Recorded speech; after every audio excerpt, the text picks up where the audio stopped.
please.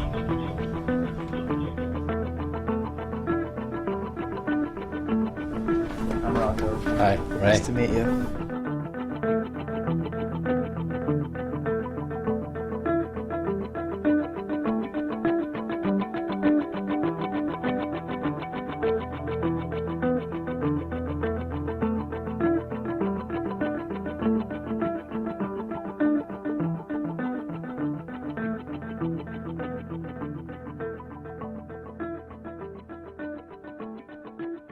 The exponential growth of information technology, I believe, is inevitable.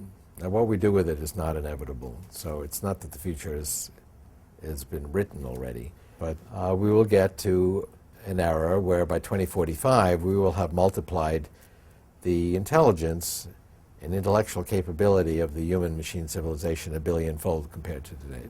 And that's a very transformative change, so we call it a singularity.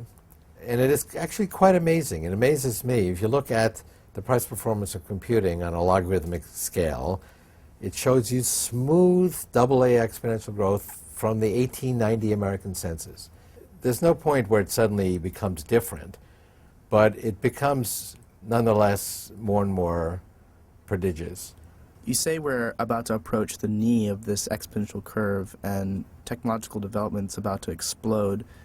Are there things we can do to maybe prepare for this, or is it something we can only view in hindsight? You know, when I was a student at MIT, we all shared one computer and it took up a whole building. The computer in your cell phone today is 1,000,000 times cheaper and 1,000 times more powerful. So we all have in our pocket something 1,000 times more powerful than took up a building when I was a student. And what now fits in your pocket, 25 years from now, will fit in a blood cell and will be again more powerful and millions of times more cost-effective. Capturing the real world in information technology, understanding biology in our computers, understanding music in our computers, understanding human language, other mental processes, medical diagnosis. I mean, these are all steps towards a singularity. But there's going to be thousands, many thousands of steps. And that's, in fact, how we get from here to there. It's not like we're going to go along, nothing's going to happen, and suddenly we're going to take this huge leap to super intelligent machines. We're going to get from here to there through thousands of little steps. 10 years ago, if I wanted to send you a movie, I sent you a FedEx package. I can now send you an email attachment. Same for a music file or a book. These can now be sent as information files. Those used to be physical products. And increasingly, more and more physical products will become just email attachments. Ultimately, when we have full-scale nanotechnology, which is reorganizing matter and energy at the molecular level, I'll be able to email you a toaster or a toast or a blouse or a solar panel or a module to build housing or transportation. And ultimately, what we now consider physical products will become information files, email attachments. The tools to do this kind of work are getting more and more powerful, and we're developing ways to collaborate more and more powerfully. So now when these things happen, people kind of just absorb them, take them for granted, think that it's always been that way. But you can think back 10 years ago, most people didn't use search engines a decade ago. Now that sounds like ancient history. I mean, imagine life without search engines. But that was not 1,000 years ago or 100 years ago. That was less than a decade ago. So the tools of disruptive change are in everybody's hands. They're in the hands of the farmers in China. Africa is now ubiquitous with cell phones and the internet. So these technologies, once they work well, are widely distributed.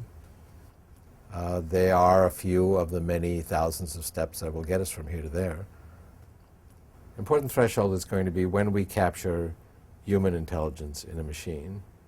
And we're already there for specific applications. Now, machines today don't have the full range and supple flexibility of human intelligence, but the key to achieving that is going to be understanding how the human brain works, and we're making exponential progress on that as well. And we'll have all the models and simulations of all the brain regions by 2029, and that will give us the templates, the software, the algorithms of human intelligence. And then these machines can have access to their own source code, their own design, and change themselves and redesign themselves and make themselves smarter.